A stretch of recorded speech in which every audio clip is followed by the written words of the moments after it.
Bueno, ya vamos arrancando, igual siempre hay gente que se va sumando un poco después, no hay problema, seguimos aceptando. Y vamos a estar grabando el encuentro, así que después se los mandamos, por si alguien se tiene que ir antes o por si les gusta mucho y lo quieren compartir. Bueno, este es el quinto encuentro de un ciclo que empezamos, no sé hace cuánto, un mes más o menos, sobre la propuesta de ley Cuidar en Igualdad. En este encuentro vamos a estar hablando sobre familias diversas. Es el último encuentro por ahora de este ciclo. Bueno, para quienes no nos conocen, AGROW es el primer encuentro al que se suman. Somos una organización que tiene la misión de lograr igualdad de oportunidades laborales para todas las personas. Y bueno, en el encuentro de hoy van a estar, muchas veces hay invitados, pero este está a cargo de nuestro equipo. Van a estar Georgina Stico, que es directora y cofundadora de GROW, Celina Ebelayev, que es del área de violencia laboral de GROW, y también Cristian Treves, que es del área de formación. Bueno, cualquier duda, consulta, pueden ir escribiendo ahí por el chat. Igual hoy somos menos, así que después ustedes digan Geo, Cris y Celi, pero quizás hasta podemos abrir el micrófonos para el final del encuentro, así que bueno, les dejo para que arranquen. Acá empiezo yo y les pido disculpas que justo estoy en la calle y empezaron a bocinazos al lado mío. Así que, perdón por el ruido ambiente, espero que no les llegue tanto. Termino de hablar y cierro el audio. Bueno, para nosotros es un placer estar acá y como les contaba Tali, este es un inicio, unas conversaciones, esperen que me saco la cámara a ver si se escucha mejor, ¿eh? O si no, se escucha me van bien avisando. igual, Georgie? ¿Se escucha bien? Perfecto. Esta es una serie de webinars que nos parecía que estuvo interesante como trabajar en función de esta ley, ¿no? Esta ley nueva y que es este proyecto de ley y todo lo que nos abre al debate, ¿no? Entonces, haciendo un pequeño recorrido hasta ahora, estuvimos hablando con Lucía Sirmi, que fue una de las que estuvo en la construcción de la ley, y después estuvimos hablando con una abogada, con Fabi Sosa y con nuestra especialista también, Caro Villanueva, sobre cómo sería la implementación dentro de las organizaciones. Hablamos sobre la mirada de las masculinidades. Y en este momento uno de los temas que ahí nos quedaba pendiente, y no sé si hubo otro en el medio, después ahí los chicos me recordarán, tenía que ver con meternos de lleno con familias diversas, ¿no? Cuando estamos pensando en estos proyectos de ley, en qué tipo de familias estamos pensando, se nos vienen a la mente, que en este sentido lo interesante es que es una ley que habla de personas gestantes y no gestantes. Entonces, desde este punto de vista, sabemos, ¿no?, que estamos hablando, es decir, que es una ley que tiene en cuenta la ley de identidad de género, ¿no?, en nuestro país, pero obviamente hay algo que a nosotros como grupo nos quedó, lo pusimos en debate mucho en el grupo y por eso queríamos mostrar que tiene que ver con qué pasa, o si todas las personas realmente con sus género y sus distintas orientaciones sexuales pueden conformar una familia, ¿no? Cuando estamos pensando en ese concepto de familia, ¿en qué tipo de familias estamos pensando y cómo se logra esa configuración? Eso es un poco el recorrido que vamos a estar hablando hoy. En particular, también nos parecía interesante pensar que, obviamente, como es en nuestro país, por lo menos en Argentina, ahí veo que hay alguien de Montevideo, que creo que Montevideo también en este sentido es muy semejante, es replantearnos cómo, como ciudadanos, adquirimos derechos en función de si trabajamos o no trabajamos, ¿no? Como en general hay muchos derechos a los cuales personas que no están insertas en el mercado laboral, hoy por las legislaciones que tenemos simplemente a nivel formal, ni siquiera las monotributistas o personas o los autónomos pueden llegar a acceder, se quedan afuera del sistema, ¿no? O se quedan afuera de poder disfrutar o de poder, perdona, acá pasó justo, creo que me agarré la esquina con más camiones de esta vía, así que les pido disculpas.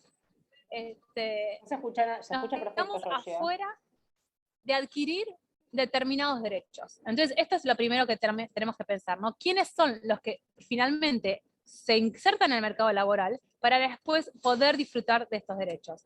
Y en este sentido, en la comunidad LGBTIQ nosotros tenemos obviamente ciertas distinciones en relación a, por ejemplo, sabemos que personas en relación a su orientación acceden al mercado laboral, pero puede ser que en el ejercicio de su cotidianidad en el trabajo salgan expulsadas por situaciones de discriminación, ¿no? O salgan expulsadas por situaciones de violencia laboral, como es algo a tener en cuenta.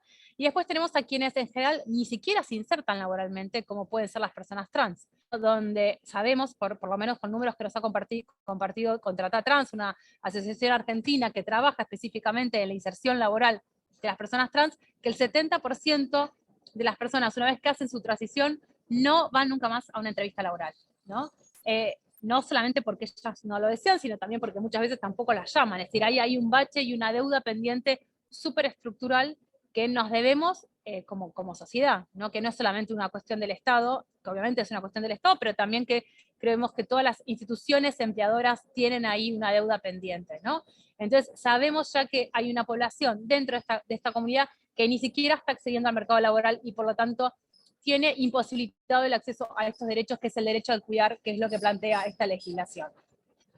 Con esto, y sacando ya los ruidos de fondo, le paso la palabra a Celina de Belaviev, con la cual vamos a estar ahondando un poco más sobre también otras cuestiones en relación a cómo se conforma esa familia. Es decir, suponiendo que todas las personas se insertan laboralmente, bueno, después, ¿qué tipo de familias se conforman? ¿Cuáles están hoy, de alguna manera, protegidas o no por la ley? Si la ley está tomando en cuenta todas las particularidades y cuáles son las deudas pendientes. Ahí, Celi, te paso la palabra. Buenísimo, hola, buenas tardes. Me presento primero porque me presentaron como coordinadora del área de violencia, pero les cuento un poco de qué trayectoria laboral vengo como para poder hablar de este tema. Vengo de trabajar 10 años en una ONG que se dedicaba al acogimiento de niños, niñas y adolescentes, y bueno, en ese contexto es que hoy vamos a hablar un poquito de cómo se dan los procesos de adopción, cuáles son las particularidades, digamos, qué características tienen que hacen que tengamos que considerar una licencia específica en relación a esto. La ley, lo que prevé, la ley de cuidado, prevé una licencia de adopción de 2 a 12 días por año para el adoptante, digamos, en relación a los trámites y encuentros con niños, niñas y adolescentes. Esto podría llegar a ser algo que, digamos, que podría llegar a estar acorde a cómo son los procesos, porque estamos hablando de 2 a 12 días, lo considero que es un plazo bastante corto, se suelen tomar estos días de manera, digamos, se suele poder cortar, toman primeros 2 días para una situación, para una visita, para un primer conocimiento, y les voy a explicar un poquito cómo son los procesos de adopción. La gente se inscribe dentro de un listado de adopción, hay un montón de documentación que presentar, que implica trámites, implica estudios, implica turnos médicos, y todo esto también es parte de la preparación, que se puede considerar dentro de estos de 2 a 12 días, que es lo que prevé la ley. La licencia que después prevé la ley para la persona adoptante es de 90 días. Estos 90 días se pueden duplicar y transformarse en 180 días si el niño, niña o adolescente puede tener una discapacidad o una enfermedad crónica. ¿Cómo podemos medir estos 90, estos 180 días en relación a un proceso de adopción? La realidad es que los procesos de adopción tienen características muy particulares. Voy a hablar de la experiencia de nuestro país, que es la que yo conozco, y específicamente dentro de la provincia de Buenos Aires, que tienen que ver en un primer momento con una irrupción del proceso en la vida cotidiana. La persona viene, la pareja, la persona sola, o sea, quien decida adoptar, viene realizando un proceso de preparación con todos estos trámites que hablábamos recién, pero la decisión de esta postulación, digamos, implica un llamado telefónico de un día para el otro de decir, hay un niño, una niña, un adolescente con estas características, tenés que venir al juzgado. Y ahí hay algo que, digamos, que es imposible de planificar. Entonces, si pensamos en personas que están insertas, como decíamos hoy, en un contexto laboral, acá tenemos una primera característica que es algo que es imposible de planificar. Porque esto se suele dar de un momento para el otro. Sea que estamos hablando de un niño o una niña muy pequeña, que también implica toda una característica especial, porque implicaría puede llegar a implicar un proceso, por ejemplo, de internación, o en el caso de niños, niñas o adolescentes más grandes, que también tiene todas unas características particulares, porque si pensamos en cómo son las condiciones en que los niños, niñas y adolescentes llegan a estos procesos, lamentablemente llegan después de haber estado durante un tiempo atravesando situaciones de vulneraciones de sus derechos. Puede ser a través de una institucionalización, puede ser a través de situaciones de vulneraciones de derechos que hayan pasado en su familia, y que implica para ellos un daño muy grande que probablemente requiera de acompañamiento, de tratamientos médicos, de tratamientos psicológicos, de tratamientos pedagógicos, o sea, muchos daños a reparar que van a demandar mucho tiempo. Hablamos de la irrupción del proceso en la vida cotidiana. Por otro lado, lo que tenemos es la prolongación en el tiempo de los procesos de adopción, y que no son lineales. Puede ser que esa persona, esta pareja, empiece y comience un proceso de vinculación con un niño, niña o un adolescente, y que este proceso se interrumpa porque en alguna de las dos partes no funcionó el proceso, y puede volver a iniciar un nuevo proceso, o puede tener dificultades y este proceso puede extenderse en el tiempo, pero no hay un plazo que podamos definir de lo que lleva una vinculación hasta que un niño, niña o adolescente se va a vivir con esa persona o con esa pareja. Entonces, acá tenemos otra incertidumbre, y que esto no es lineal. Puede ser que nos lleve mucho tiempo, puede ser que comiencen a convivir, puede ser que lamentablemente, y esto es algo que pasa, que muchos de los procesos de adopción después terminan llevándose hacia atrás, y se frustran con muchísimo daño para los niños, niñas y adolescentes, pero que, digamos, para la persona implicaría volver todo un proceso. No vamos a indagar en las causas de esto, pero para la persona implicaría volver atrás todo un proceso que ya comenzó. Digo, si lo tengo que pensar desde la mirada de un empleador, hay una licencia que se corta, que vuelve a cero, y que probablemente tenga que volver a empezar en todo el proceso si hay alguna otra postulación a adopción. Después, el tiempo. Decíamos por un lado que no es lineal y que tampoco se puede estipular. ¿Por qué? Porque no le podemos poner un plazo a construir vínculos y acompañar al nuevo integrante de la familia según el daño que traiga. Y eso es imposible de ponerle 30, 60, 90, 120 días, 180. Es muy complejo. Hay niños, como decía hoy, niñas y adolescentes que tienen mucho daño y que necesitan mucho, mucho, mucho, mucho tiempo para construir estos vínculos. Y tiempo de presencia, o sea, tiempo de poner el cuerpo, tiempo de estar. Es muy complejo para las personas en los procesos de adopción, sobre todo si estamos hablando de familias diversas. Podemos hablar, si estamos hablando de una persona sola que adopta, es muy complejo pensar que esa persona pueda seguir desarrollando sus actividades laborales, por lo menos por un tiempo. ¿Por qué? Porque la demanda que va a tener es inmensa. En el caso de que estamos hablando de dos integrantes de esta familia, estamos hablando de una pareja, ahí tendríamos que ver a ver quién de las dos personas puede disponer de más tiempo para acompañar. Pero los tiempos también son muy complejos de poder definir. ¿Qué es lo que nos muestra, o por lo menos qué es lo que me ha mostrado a mí la casuística a lo largo de este tiempo? Esperamos que esto cambie y que se vaya modificando.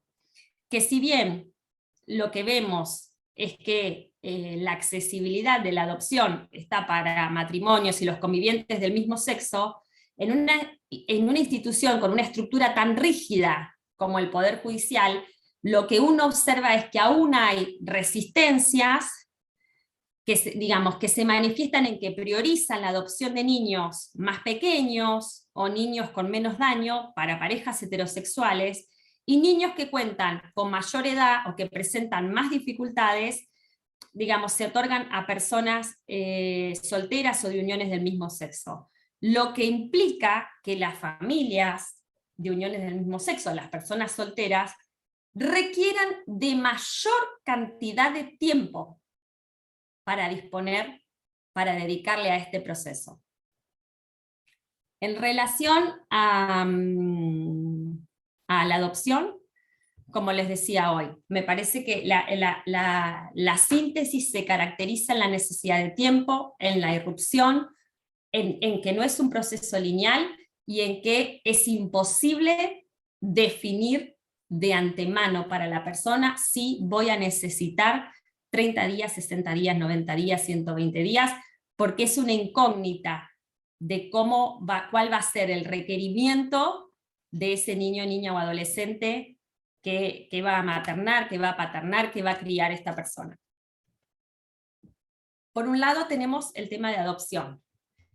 Y por otro lado, y no es un tema, lo hablábamos mucho con el equipo y lo debatíamos, digo, el tema de la gestación por sustitución, digamos, no es algo que nosotros tengamos la posibilidad de tener un recorrido o de que hayamos estado trabajando, pero sí sabemos que también es una instancia que permite la crianza, que permite la constitución de familia. Nosotros no tenemos regulación en nuestro país en relación a esta temática, pero sí sabemos que hay jurisprudencia. ¿Por qué? Porque los casos se presentan y desde los tribunales lo que se busca es regular la situación, porque lo que nuestro código plantea es que la maternidad se determina respecto a la persona gestante. Entonces, ahí hay toda una trayectoria que, digamos, que si quieren pueden buscar, que hay varios fallos en relación a esto, pero no tenemos, a ver, hay una necesidad, hay un agujero legal en relación a esta temática. No sé, Cris, si querés que profundicemos en algún tema. Dale, buenísimo. No, a mí me gustaría, Iseli, que también me parece que es importante pensar esto de cómo se va complejizando, ¿no?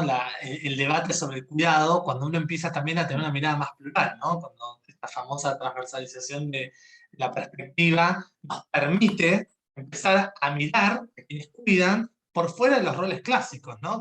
Que mamá y papá son las personas que deben cuidar, o que necesariamente una persona también a lo largo de su vida necesita un mamá y una papá, como sabemos que existe literatura que bien lo pone como en estos términos, o reemplaza eso por roles, ¿no? Roles paternales, roles maternales, cuando en realidad lo que en general, y esto lo hablamos mucho también en nuestros espacios sobre cuidado, es pensar que una persona que esté presente, adulta, para una infancia, ya es una posibilidad de transformación de esa vida, ¿no? La posibilidad no solo de crecer, de ser cuidado, sino también de tener una garantía de que hay alguien ahí que va a responder, ¿no? Que va a dar seguridad, que va a mirar, que va a cuidar, ¿no? Y que en el mejor de los casos va a dar amor, ¿no? Pero como que a veces siempre lo planteamos como en términos absolutos, cuando en realidad inclusive las personas que ejercen la paternidad y la masculinidad como la conocemos hasta acá, van atravesando también diferentes circunstancias a lo largo de su vida, ¿no? No es necesariamente todo amor y toda una persona amorosa, sino que tenemos que también animarnos a deconstruir ciertos mandatos en torno a la maternidad y la masculinidad,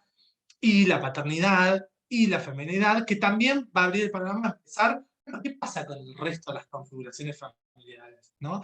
Hay algo que debatíamos ahí, Celi, también para abrir el debate, y ya leemos ahí la pregunta.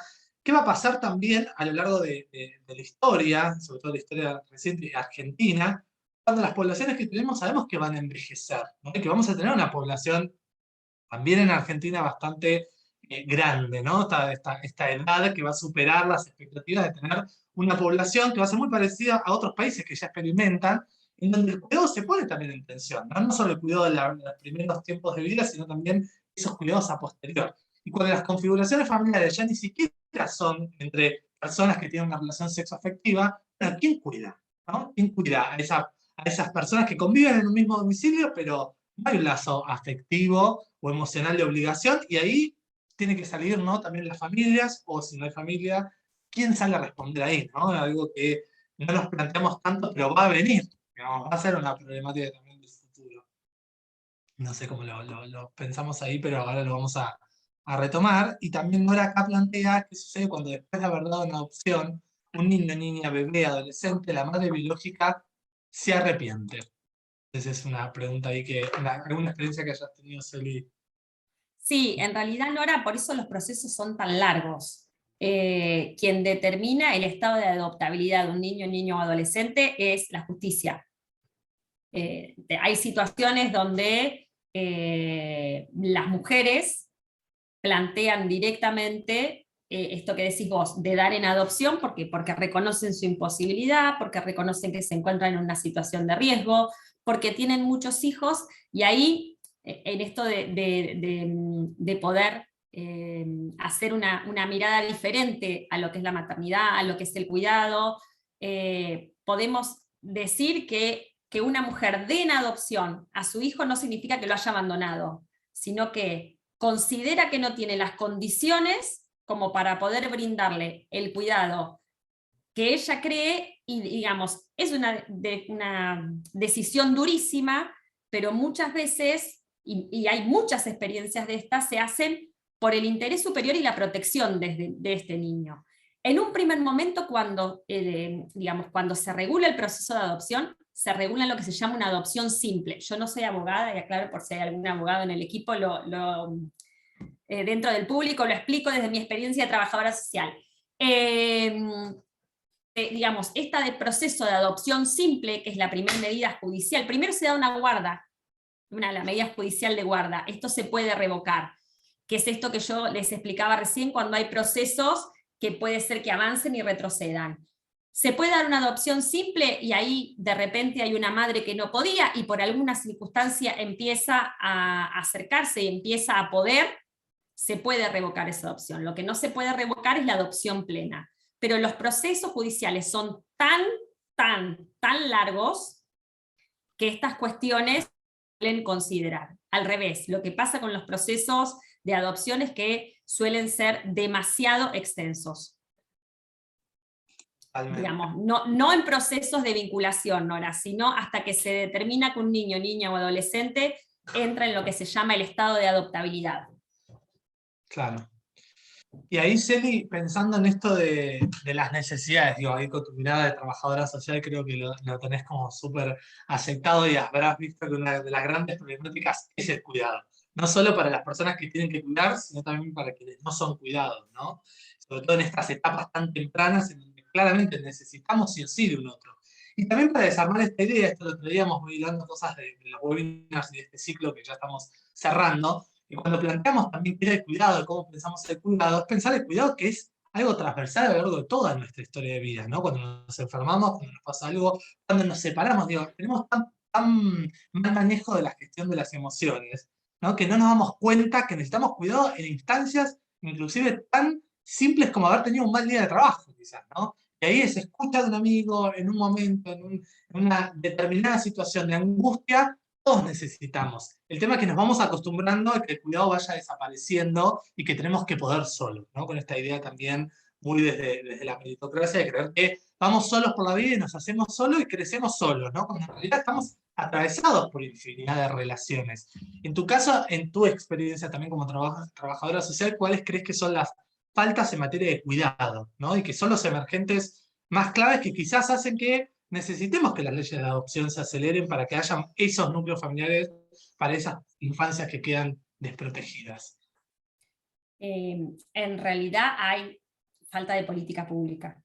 La política pública no alcanza para poder acompañar en un primer momento el contexto biológico del niño, niña o adolescente a poder revertir esa situación.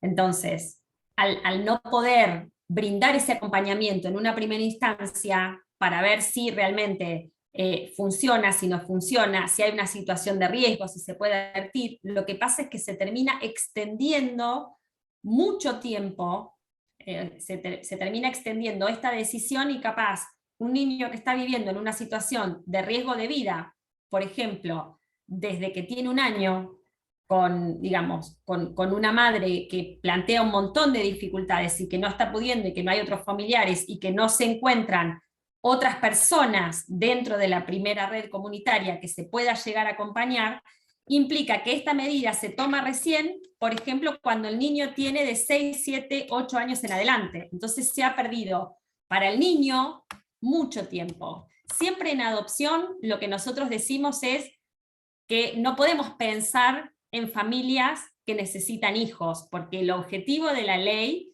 es el derecho de niños, niñas, adolescentes, se los voy a leer que lo tengo acá, a vivir y desarrollarse en una familia que le procure los cuidados tendientes a satisfacer sus necesidades afectivas y materiales, cuando estos no puedan ser proporcionados por su familia de origen. Acá lo que nosotros tenemos que pensar es que hay niños, niñas y adolescentes que necesitan que los cuiden.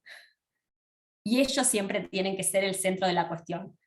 Ahora, diferente es, Cris, cuando no estamos hablando de niños, niñas y adolescentes. Claro, Sí podemos pensar, como para terminar de desarrollar el tema de las infancias, que hay muchas familias que se encuentran en situaciones que irrumpen, que no están planteadas con un deseo a través de la adopción, sino que están planteadas a través de otro tipo de situaciones, muchas veces asociadas a tragedias, a accidentes, donde de un día para otro tienen que empezar a cuidar a algún niño, niña o adolescente, que puede ser hijo de una hermana que fallece, de un familiar que fallece, de alguna persona que enferma, y eso también irrumpe, habiendo vínculo biológico no habiendo iniciado ningún proceso de adopción, sino que a través de las redes comunitarias, de las redes familiares, hay personas que comienzan de un día para otro a tener que empezar a cuidar a alguien que depende al 100% de esa persona. Podemos hablar de que sea un niño, niña o adolescente, o podemos hablar de que sea un adulto. ¿Cuántas veces nos ha pasado, por lo menos a mí me ha pasado, no tengo a mi papá, pero sí me ha pasado que he quedado internado y lo he tenido que ir a cuidar cuando estuve enfermo, pero tengo a mi mamá que de un día para otro se ha caído y uno ha tenido que salir a socorrer. Y puede ser algún familiar, puede ser, digamos, algún familiar por sobre nosotros, puede ser algún familiar que sea un hermano o una hermana, o puede ser, si hablamos de familias diversas, que nosotros elegimos con quién vivir, y no tenemos que tener ningún vínculo que nos defina con esa persona. Bueno. Y es mi compañero, es mi compañera, es quien vive conmigo, y yo no quiero definir ninguna etiqueta para ese vínculo. Pero el día que esa persona necesita un cuidado específico, ahí hay un vacío legal. Porque al esa persona no tener un vínculo específico conmigo, ¿en qué licencia entra? ¿En familiar enfermo? ¿O hay que recurrir a otras estrategias para poder conseguir licencias? Si estamos hablando de que tenemos la posibilidad de tener un trabajo formal. Tal cual. Bueno, si pensamos en el colectivo puntual LGTBIQ+, también durante muchos años que no existía, digamos, la ausencia de la ley de matrimonio igualitario, lo que terminaba sucediendo era que las parejas perdían todo tipo de autonomía en la gestión de ese cuidado cuando su pareja se enfermaba y caía dentro de una institución pública o una institución privada que ya administraba ese cuidado, y entraban los familiares que quizás llevaban años sin verse, pero eran los primeros en aparecer en estas instancias, ¿no? Y esto lamentablemente está reflejado en testimonios de gente que ya viene hace muchos años, ¿no?, transitando y siendo parte del colectivo, y que ha llegado a estas instancias en ver realmente el cambio de paradigma. Lo que cambia es tener derechos que socialicen lo que implica la obligación, pero también los derechos que se tienen por esos vínculos. Ahora, en tiempos, tratándolo a esto que leías que era interesante, ¿no?, el derecho a tener una familia. Bueno, si las familias cambian, las leyes también tienen que cambiar, adaptarse a las familias que se están transformando, ¿no? Y ahí hay una distancia que siempre llega tarde la ley, esto lo sabemos por todo tipo de situaciones, ¿no? La ley viene a reparar cuando el daño ya está hecho, cuando quizás el daño también se produjo durante mucho tiempo, ¿no? Se extendió. Y lo lamentamos, pero sabemos que es así. El punto es que estas leyes, me parece que es lo importante, por eso hicimos también este webinar, es pensar que son oportunidades para abrir todos estos otros debates. No solo quedarnos con que es una ley que va a garantizar las licencias para las paternidades, sino que es una ley que habilita a pensar un montón de otras cuestiones que atraviesan el cuidado, pero también atraviesan las configuraciones familiares y a qué llamamos familia, ¿no? ¿Cómo podemos también sentir que somos familias de amigos? Como lo decimos generalmente, seguramente quienes están acá tienen, ¿no?, esos amigos que son familias que elegimos, y que son familia también, y que seguramente necesitemos responder a ellos en algún momento, si quizás no formamos pareja nosotros y necesitamos ese acompañamiento en un futuro, porque también otra de las cosas que se pone en relieve, parte del colectivo LGTBIQ+, también son las personas asexuales, ¿no?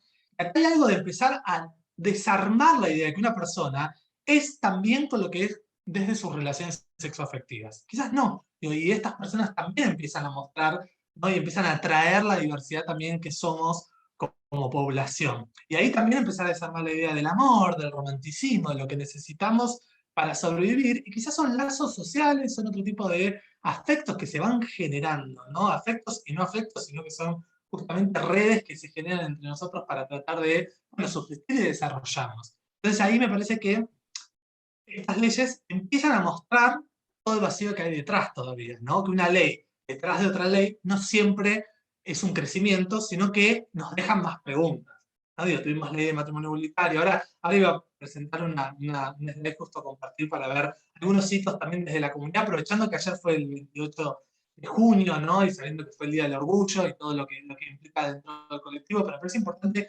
repensar y aprovechar este pequeño espacio para ver, bueno, ¿qué pasó durante todo este tiempo? ¿No? ¿Qué pasó desde que tenemos derechos, pero que hay ciertas preguntas que todavía, como decía yo ya al principio, ¿no? Preguntas fundamentales como el acceso al trabajo. Las personas que cuidan, las personas que quieren formar familia, primero tienen que tener una estructura económica. De hecho, las leyes, que lo contabas vos, Eli, lo primero que ven es un marco económico, ¿no? Para poder decir si estas personas pueden ahora pasar como si fuese un eslabón, ¿no? El próximo eslabón de la cadena, que es proteger a otra persona porque están en posición de estar protegidos. Quiero hacer ese compartirse, igual acompañarme, y acá Yoshi también, ¿eh? Vamos a hacer una compartida de pantalla, pero me parece que es importante poder... Ahí no sé si, tal y vos tenés para compartirme el acceso. Ahí te doy permiso. Ah, ahí está, gracias, Yoshi. Buenísimo. Voy a compartir acá solamente esta imagen, pero me parece que ilustra muy bien el recorrido hasta llegar a estos tiempos, ¿no? Por un lado tenemos la revuelta de Stonewall, que le da, obviamente, marco a lo que fue el Día del Orgullo ayer y que, por suerte, tenía mucha visibilización también en los medios de comunicación, que es esta primera marcha y estos primeros aparecer y irrumpir en la escena pública, ¿no? De donde ya el colectivo decidía no bajar más la cabeza y representarse desde el orgullo a defender y pelear por esos derechos. Y estamos situándonos en 1969, ¿no? De ahí a este congreso de colores que vemos abajo, y sobre todo Argentina, que es pionera para Latinoamérica, para las leyes que abrazan, digamos, al colectivo de la diversidad, sabemos que hay un montón de años, pero también años donde hubo mucha oscuridad y hubo muchas pérdidas, ¿no? Y sigue habiendo pérdidas dentro del colectivo. Pensamos en personas trans hoy que siguen teniendo la expectativa de vida entre 35 y 40 años, sabemos que ahí hay una prioridad que es que esas personas tengan un marco jurídico y tengan acceso a derechos que son básicos, ¿no? Fíjate que recién hablábamos de las infancias, pero vamos a tener que hacer una relectura qué pasa con las infancias trans también, ¿no? ¿Qué pasa con esa protección? Y también en términos de interseccionalidad, en términos de desigualdades, necesitamos seguir protegiendo en particular, porque dependen justamente de adultos en marcos de familias, en donde si esos derechos que son primarios no se los respetan, ya es una cadena que queda desarmada para el resto de su vida, ¿no? A esta deriva, a tener que emigrar de manera temprana, a tener que dejar la escolaridad, ¿no? Muchas familias trans que terminan en la prostitución como recurso económico por justamente la falta de acompañamiento y la falta de acceso en esas trayectorias. Y no es justamente acá sin ningún tipo de punto ni de adjetivación sobre la prostitución en sí, ¿no? Sino pensando en todo lo que implica estar inmersos en esos espacios cuando faltan un montón de derechos anteriores, el acceso a la salud, el acceso a tener, obviamente, diferentes cuestiones como la comida, como el techo, como la vivienda, ¿no? Cuando empezamos a pensar en esto, ya se empieza a resquebrajar la idea de que estas leyes por sí solas, por la letra, por lo que contiene, son leyes que realmente son inclusivas. ¿Por qué? Y esto no es para criticar la ley, ¿no? Porque también nos tiene que servir para pensar que lo inclusivo es aprovechar estos espacios para mirar para atrás qué deudas todavía tenemos pendientes, ¿no? En estas configuraciones. Hoy, si hablamos de parejas donde no hay cuerpos gestantes o con posibilidad de gestar, claramente, como decías vos, Eli, bueno, no hay leyes que regulen la subrogación, no hay leyes que acompañen en estas trayectorias a la configuración, ¿no? Si no tenés un dinero que te permita remitir a otros países, a generar todo ese circuito que implica la subrogación, acá en Argentina, en este marco, hoy todavía no se puede hacer, ¿no? O no está dictado ese acceso. Entonces me parece que en estos últimos años, acá bueno, aparece obviamente en pantalla el archivo la irrupción, que fue también un hito que quebró la historia de toda la comunidad y que obviamente empieza también a organizarse en Argentina, por eso ponemos acá las fotos de la CHA y las primeras marchas también, por los años 90, y también vemos acá a Jáuregui, que es un gran referente de los derechos, que nos dejaron también un camino, pero donde también hay que hacernos cargo que falta un montón, ¿no? Y en esa distancia es donde estamos, y en esa distancia tenemos que mirar un poco para atrás, y mirarnos también entre pares, ¿no? Porque esto implica ensayar un montón de otros espacios en donde esto también hay que llevar estos debates. Por ejemplo, la escuela, ¿no? Cuando hablamos de infancia, hablamos de cuidado, nos olvidamos que la escuela cumple un rol fundamental, porque ahí muchas infancias pasan la mayor cantidad de horas en el día, ¿no? Y si esas escuelas siguen sosteniendo ciertos estereotipos, siguen siendo muy binarias, siguen teniendo todavía ideales que no acompañan las transformaciones socioculturales que estamos teniendo, bueno, vamos a seguir excluyendo quizás configuraciones familiares que no se van a sentir seguros o cómodos a la hora de llegar a esos espacios educativos, o infancias trans que todavía no sienten que esos marcos protegen y cuidan, ¿no? Estas distancias, estas deudas son, pensamos en estos términos, problemáticas que impactan directamente en la calidad de vida, pero también en la expectativa de vida. Y esto es lo importante y lo que tenemos que pensar, ¿no? Ayer estábamos en un espacio escuchando a Gabriela, la mamá de Luana, que fue la primera infancia atrás que logró un DNI sin tener que judicializarlo, hablando de leyes y de estas distancias, y que ahí recomendamos ver justamente la peli, que es Serena Yo Princesa, que es una maravilla de película y que es muy pedagógica, pero muestra muy bien esto, ¿no? Para que una historia como esta pueda tener ese final que tuvo que haber muchos de estos engranajes y de esas piezas, la familia, el entorno social, esa madre que está ahí, la escuela, tiene que funcionar. Y no puede solo quedar librado al azar de que si tenés suerte, o si te va bien, naciste en una familia que te entiende, te comprende, no tenés acompañamiento. Tiene que el Estado garantizarlo, ¿no? Entonces acá es donde ponemos este resaltador, ¿no? De marcar, ¿es una ley que es inclusiva? Sí, en términos de que cambia el lenguaje, que empieza a pensar en otras configuraciones, pero que también nos tiene que poner la urgencia en pensar todo lo que falta para que la ley empate. Y acá con esto voy también entrando ahí, le voy a invitar de vuelta a Georgie que ingrese, ¿no? Sí. Pero pensemos en esto que es clave. Cuando hay un colectivo que tiene ciertos derechos garantizados y que ahora va a tener nuevos derechos, no pienso en las personas cis, que van a tener la oportunidad, o personas heterosexuales, de tener mejores licencias para justamente organizar el cuidado dentro de sus hogares, bueno, mientras que otras personas todavía no lo tengan, eso va a terminar siendo un privilegio. Vamos a seguir reproduciendo un privilegio para un grupo y una parte de nuestra comunidad, de nuestra sociedad. Por eso hicimos este webinar también para repensar ahí. Sí. Quería levantar la mano, pero no encuentro cómo levantar la mano, así que perdóname. Adelante, pero, adelante. hay algo que estuvimos también discutiendo con vos y con Celi y que quería dejarlo acá para que, nada, dejarte también a vos que lo reflexiones. Y obviamente invitarla a Celi. Una que tenía que ver con el tema de la ancianidad, ¿no? Ancianidad no es la palabra, de la vejez o de las personas mayores, entonces cómo también pensamos a las personas mayores siempre de manera binaria. Vos lo dijiste, es decir, lo trajiste cuando estábamos hablando un poco de la historia, pero me parece que está bueno como, nada, ponerle foco en esto, es decir, cómo hacemos para cuidar a estas personas mayores, cuando el cuidado de las personas mayores, primero que no está pensado, o no está pensado todavía como derecho para todos y todas, y que está pensado de manera binaria, y en este sentido, simplemente para recalcar, y ahora te doy otra vez la palabra por la parte simbólica, en relación a esta representación de las familias, digo, las instituciones empleadoras, las empresas, las marcas, aquellas que tienen la posibilidad también de representar y elegir qué representar, muchas veces nos hacen la pregunta de, ¿tengo que representar a familias diversas? ¿No?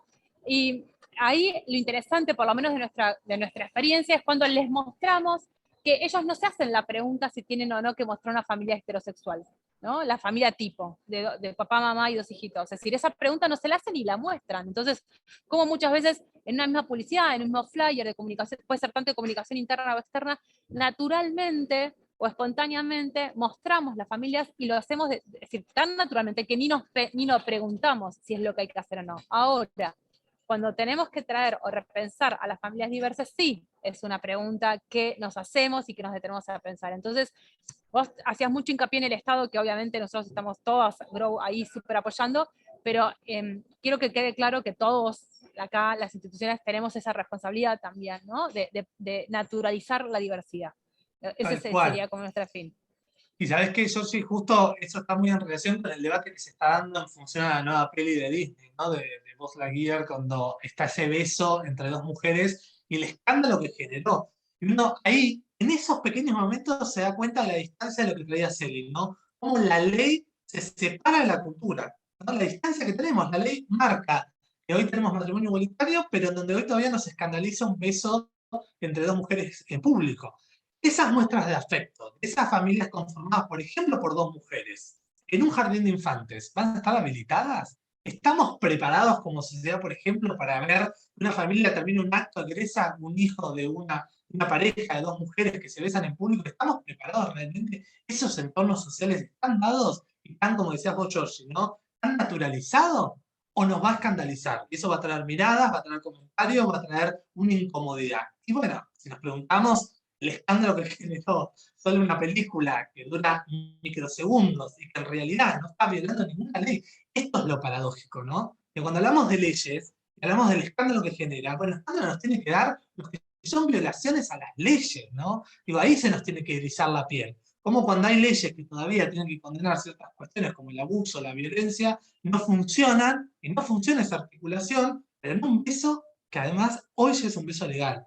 ¿No? Digo, y esto lo decimos mucho del colectivo. Todo beso es un beso que es válido, ¿no? Toda expresión de amor es válida. Entonces ahí también se genera un privilegio a la hora de, bueno, ¿dónde expreso mis emociones, ¿no? Y esto acá abro solo un paréntesis y me voy a poner muy del lado de, voy a salir de Grow y voy a entrar al lado de mi experiencia propia, pero hoy a mí particularmente también me genera preguntas, imagino que acá si hay gente del colectivo también le debe pasar, cuando uno está en público se está preguntando qué hace en el público. Una persona heterosexual no se lo pregunta con su pareja. Y eso es un privilegio. Y esto es lo terrible, digo, ¿no? Porque cuando hablamos de configuraciones familiares diversas, tenemos que hablar de, bueno, ¿cómo vamos a hacer? Si hoy todavía quizás no nos agarramos la mano cuando caminamos en la calle, ¿no? O no nos animamos, o buscamos o miramos en nuestro entorno si vamos a estar seguros o seguras para poder hacerlo seguros. Digo, esto tiene que invitarnos a seguir reflexionando. Esto lo fuimos hablando también.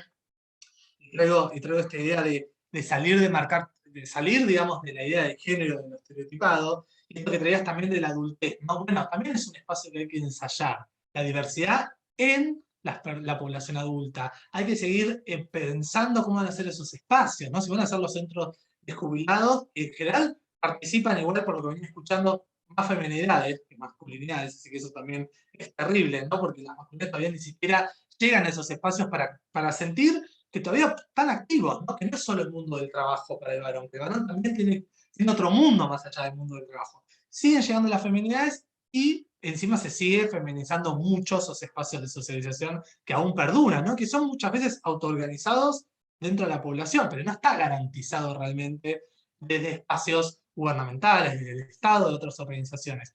Y la representación en las empresas clave de acá yendo al mundo del trabajo, ¿no? Y esto implica seguir pensando en la ley de cupo trans, seguir pensando en cómo esa inclusión no es solamente una foto o esconder una bandera, ¿no? Que está buenísimo, porque para mí toda acción siempre suma, pero es lo que pasa detrás de esa bandera, ¿no? Digo, a todos nos encanta decir que somos diversos e inclusivos, pero la diversidad e inclusión se traduce y se hace efectiva cuando la vemos en hechos, cuando podemos preguntar cuántas personas trans están hoy conviviendo con vos en tu organización, no están trabajando al lado tuyo. ¿Cuántas personas diversas realmente? ¿Qué seguridad, qué cultura de trabajo tiene tu espacio para que las personas del colectivo se sientan cómodas, ¿no? A la hora de trabajar, a saber que no va a haber chistes machistas, sexistas, que no se va a reproducir el odio, ¿no? Los discursos de odio, que no se usa la homosexualidad para medir justamente cuáles son los varones de verdad, ¿no? Que muchas veces es el discurso que aparece en las canchas para herir la masculinidad. Entonces, todo esto va a ser un trabajo que me parece que va a llevar todavía tiempo y que nos tiene que interpelar, como decías vos, Georgie, a todas las personas por igual, ¿no? Todas tenemos un rol muy pequeño en reproducir la desigualdad, en reproducir la violencia, o en reproducir estereotipos, siempre. Cuando hablamos con la infancia, cuando nos acercamos con nuestros padres, cuando vamos a un espacio de trabajo, siempre tenemos la posibilidad de aportar algo. Y por eso tiene que ser un trabajo de toda la sociedad, ¿no? De empezar a desarmar, y más en estos contextos donde crece también el odio a lo diverso, cuando empieza a tomar escena pública, cuando se conquistan derechos, ¿no? Para una parte de la población es una forma también de unirse y resistir frente a las transformaciones. Y ahí es donde más tenemos que comprometernos, ¿no? Lejos de horrorizarnos, es organizarse para seguir buscando acciones que me parece que es la clave, ¿no? Naturalizar, porque las leyes ya están. Estamos atrasados a nivel cultural. Y es entendible, porque hace 30 años atrás era la homosexualidad, por ejemplo, un trastorno. Hoy, para muchas personas travestis trans en Argentina, la medicina, la psicología la sigue viendo como patologías, ¿no? Entonces eso todavía convive con las transformaciones que se vienen dando. Es entendible que tengamos una sociedad con tanto odio, todavía, ¿no? Que continúe y que se reproduce, pero no podemos tampoco ser cómplices con eso, ¿no? No por entender, tenemos que dejar que sigan muriendo personas trans, que sigamos sufriendo la violencia simbólica, digo, y esto nos une directamente y nos hermana también con la lucha feminista, ¿no? Con el trayecto que viene dando el feminismo en sí, de lo que implica la feminidad, lo que implica todo lo que no es la masculinidad. Y ahí nos une, ¿no? Es como también una intersección que se cruza, porque todo lo que no es ese varón valorado, aplaudido, ¿no? Y tan en relación jerárquica con el resto de las identidades, bueno, siempre es lo otro y siempre es desnotado, siempre recibimos este tipo de connotaciones de lo débil, de lo frágil, de lo que no podemos, ¿no? De lo excluido. Y tenemos que animarnos a pensar desde la diversidad. Y con esto voy también cerrando por si alguien quiere tomar la palabra y sumarse también a esta reflexión. Pensar desde la diversidad es saber que hay un colectivo que es diverso y que tiene una cierta organización política y tiene su historia, pero saber que cuando uno piensa en la diversidad, uno es parte de toda esa diversidad. No es que la tienes que aceptar, ni abrir la puerta, ni ser más o menos tolerante, porque no estás de otro lado, estás en el mismo lado, convivís, no nos mezclamos, somos parte de esta sociedad. Entonces, saber y respetar que la diversidad es eso otro, sobre todo digo, las personas heterosexuales que a veces se sienten incómodas con que no están en la sigla LGTBIQ+, porque claramente es una historia de vida y muy larga y que tiene que ver con haber recibido mucha violencia histórica y que claramente la heterosexualidad no lo tiene. Entonces, bueno, saber que existe, pero también uno empezar a ensayar a pensar que uno es parte de toda esa diversidad, ¿no? De géneros, de orientaciones sexuales, de configuraciones familiares y de formas de pensar. También sabemos que está buenísimo y que es lo que abrazamos también desde Grow. No sé si alguien quiere sumarse con alguna reflexión, alguna pregunta. Aprovechamos el espacio ahí también, Celi y Georgia. Mientras esperamos ahí que alguien, también que abra el micrófono, si quieren hacer un comentario, si paso como rápidamente los puntos que nosotros te veníamos diciendo, que tiene que ver con pensar el acceso a los derechos como, es decir, a través del trabajo, como única llegada. En ese sentido, plantearnos en los desafíos de que todas las personas realmente tengan acceso al trabajo, porque esta es la manera de acceder a estos derechos. Y después pensar en el acceso al cuidado, ¿no? De cómo se conforma esa familia, si estamos pensando en niños, niñas y adolescentes, o pensar en otras formas de familia, u otras formas de vínculos que a veces no son sexoafectivas, y que también, ¿no? Son convivientes y tenemos como el derecho a cuidar. Y finalmente, el último punto que estaríamos en este recorrido, y ya ahí te paso la palabra, que no veo el nombre de quien levantó la mano, Nora, esto de la importancia de la visibilización, ¿no? Ojalá de naturalizar esta diversidad, como decíamos, ¿no? De mostrar a estas familias diversas para que en lo cotidiano, en el día a día, se puedan sentir cómodas como todas las personas heterosis de transitar, ¿no? O sea, transitar los espacios y vivirlos plenamente. Ahí, Nora, te paso el micrófono. Gracias. No, respecto de lo que estaba hablando Cristian, sí, principalmente el tema es cultural, histórico, social, viene arrastrándose por los siglos de los siglos, amén, porque no hace tantos años atrás, en una familia donde había un integrante que fuese diferente en sus gustos sexuales, ¿verdad? Se la escondía. se la reprimía, no lo dejaron ser ellos nunca. Es decir, y sobre todas las cosas, todos somos personas, nos guste lo que nos guste, hagamos lo que hagamos, en tanto y en cuanto no ofendamos a nadie, no lastimemos a nadie, somos todos uno, somos todos uno. Y bueno, y va a llevar tiempo, porque lamentablemente sigue habiendo gente así. Sigue habiendo, porque uno lo escucha en un colectivo, lo escucha en un tren, lo escucha en la calle, mira la mariquita esa, o mira esa traba que va por ahí. Y te juro que a mí se me pone la piel de gallina, digo, qué atrasados que estamos, ¿no? Qué atrasados que estamos. ¿Cómo salimos? Gracias. Gracias, Nora. Hay una sensación que es muy difícil de medir con todos estos temas que trabajamos por lo menos desde Grow, ¿no?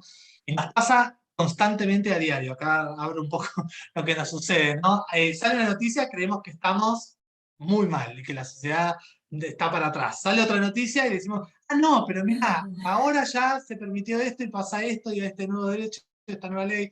Esa sensación yo creo que las tenemos todos los que trabajamos en algo social o nos mueve lo social, ¿no? Nos mueve la búsqueda de la equidad en sí en la sociedad.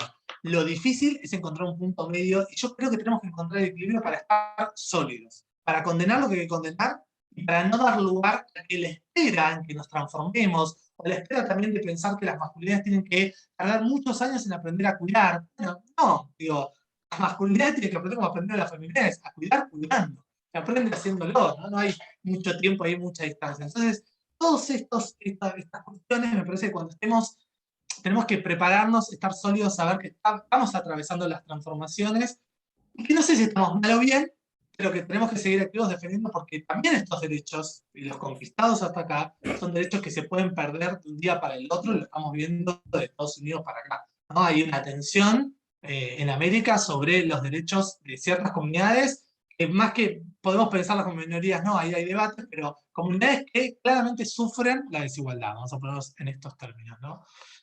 Porque en realidad los derechos deberían ser humanos y universales. Si hay especiales es porque fallan los universales y los humanos, ¿no? Felipe, ahí una mano, ¿no? Levantada. Ahí Fiorella tiene la mano levantada, sí. Gracias, Nora.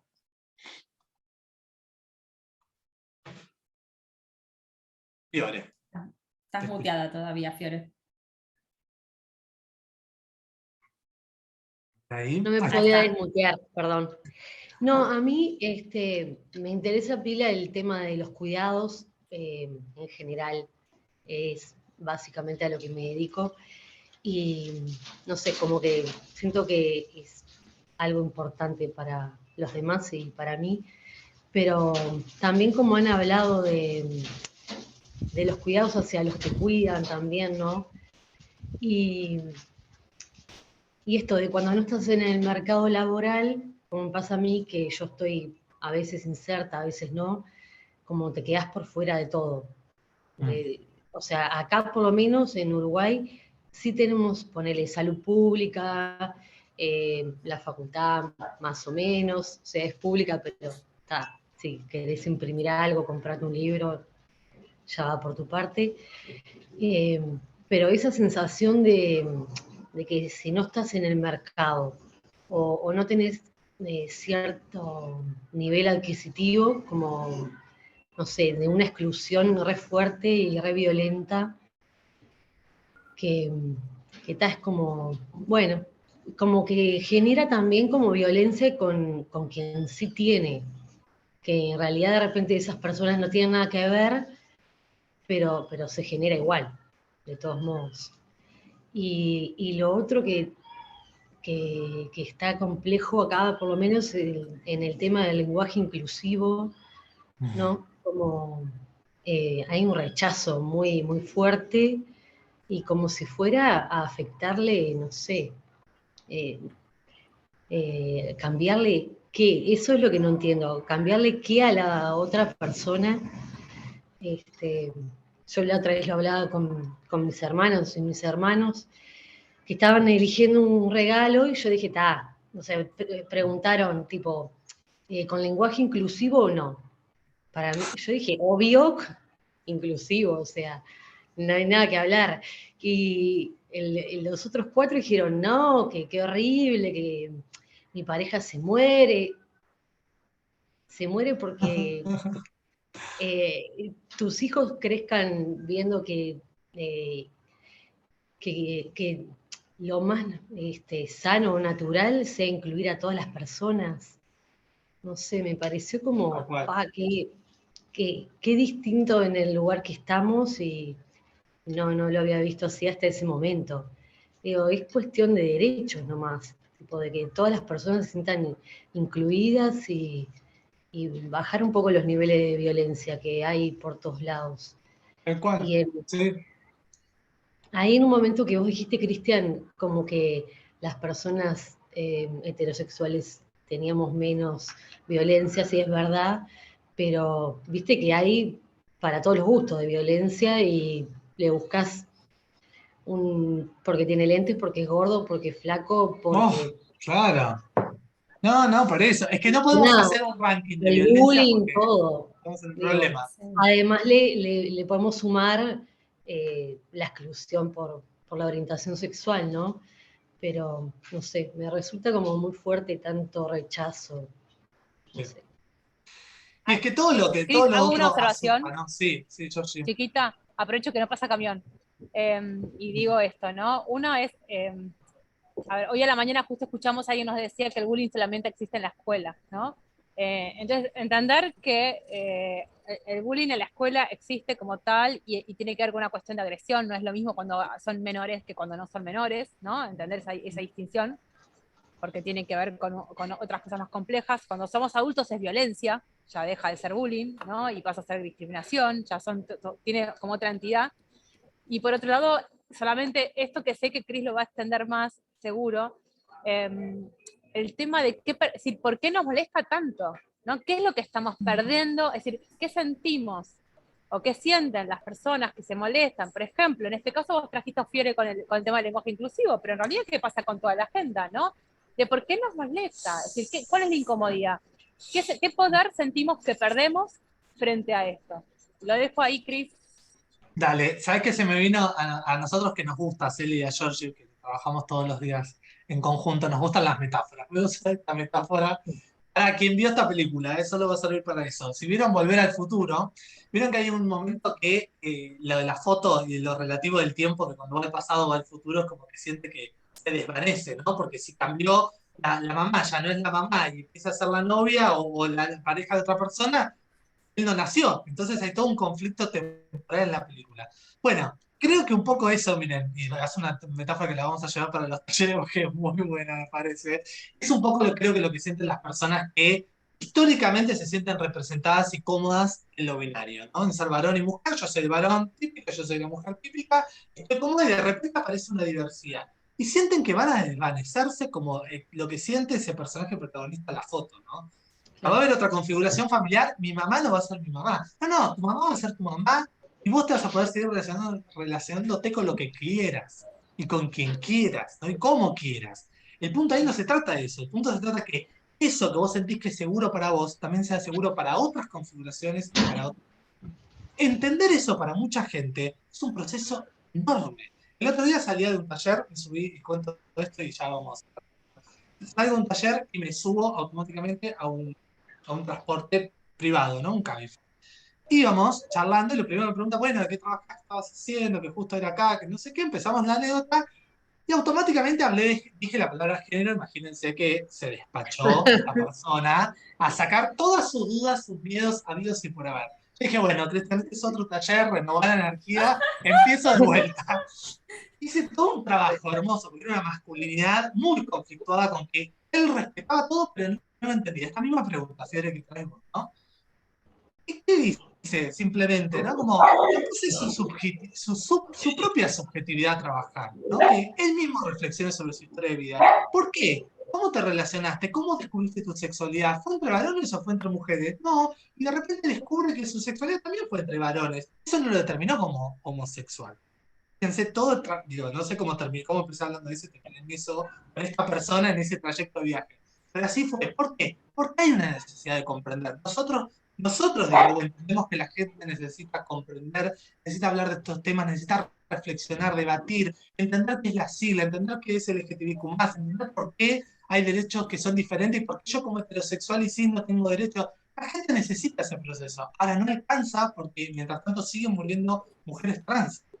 Y no podemos batallar en todos los frentes. Entonces necesitamos que empiecen a reducir la violencia, más allá de entender o no. Tienes que entender, como decía Nora, que detrás de eso hay una persona, un cuerpo que muere a los 35 años mientras que vos tenés el doble de la expectativa de vida. Si eso no te moviliza, y para mí ya dejás vos de ser humano, digamos. Me parece que la otra persona se deshumaniza y ahí siempre decimos lo mismo, salgan corriendo esos debates. No se metan con una persona que no se puede sensibilizar cuando vos le estás trayendo un dato como la expectativa de vida de un colectivo. Si vos eso no te moviliza las entrañas que una persona se muera y que sea parte de tu sociedad, es muy difícil. Que te mueve, ¿no? Exactamente. Que me parece que eso es como... Y llevemos preguntas, llevemos este debate, metámonos donde sintamos que hay comodidad, donde sintamos que hay agresión, no, me parece que hay que abandonar rápidamente porque no podemos seguir, por llevar debates a cabo, reproducir más violencia y entrar a ver quién tiene, ¿no?, más o menos la razón. Así que me parece que salir de ahí y sí ayudar a que el otro reflexione sobre su propia historia. ¿Por qué como varón te sentís seguro? ¿Por qué como varón sos como sos? Y invitar. La otra vez lo decíamos, las buenas preguntas son las que llevan a las buenas reflexiones. No las grandes verdades, los grandes conceptos, los datos. Son preguntas. Estamos en una sociedad de tanta certeza que finalmente nos lleva a este desastre que tenemos como sociedad. Empezar a hacernos mejores preguntas y dudar un poco más de todo, ¿no? Como hasta de nosotros mismos y hasta de nosotros que acabamos de hablar todo lo que hablamos. No duden también de lo que dijimos. Porque ahí me parece que entra a construirse lo nuevo, ¿no? Cuando sabemos que no está todo cierto, que podemos seguir construyendo nuevas formas de pensar nuestras actividades. Bueno, muchas gracias. No, por favor, a vos, Fiore, pero adelante. Me parece que dura la batalla, pero acá estamos. Acompañamos. Bueno, creo que estamos, ¿no? Yoshi, Celi, no sé si hay algo más para sumar. Tali. No, bueno, después les mandamos la grabación y como este es el último de este ciclo, por si no vieron alguno de los anteriores y los quieren ver, se los mandamos también. Y les vamos a pasar, seguro entre mañana o el viernes, la cosecha visual, que hoy Tami no pudo venir, pero va a estar viendo igual la grabación y haciendo el webinar, así que se las mandamos. Y bueno, muchísimas gracias por venir, por acompañarnos siempre, y ya van a estar recibiendo novedades seguro pronto sobre nuestro próximo ciclo. Así que bueno, nos vemos. Muchas gracias. Hasta la próxima.